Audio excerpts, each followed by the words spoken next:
Hey guys, wanted to show how a bank or any lending institution analyzes a self-employed tax return.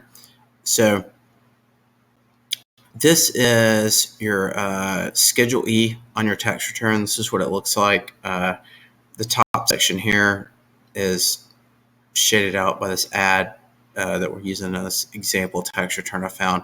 But anyway, this is the revenue basically of your business, 34,916.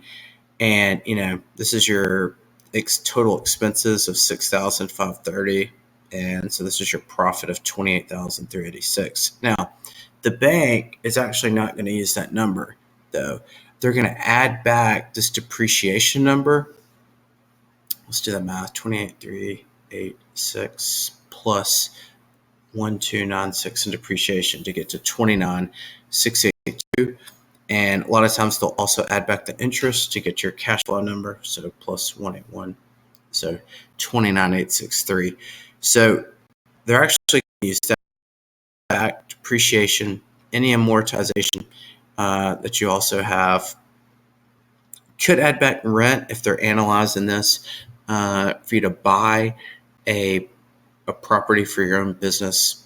So hopefully this helps. Short little video on how to analyze your own business tax return if you file it as a Schedule C. Hope this helps. Hit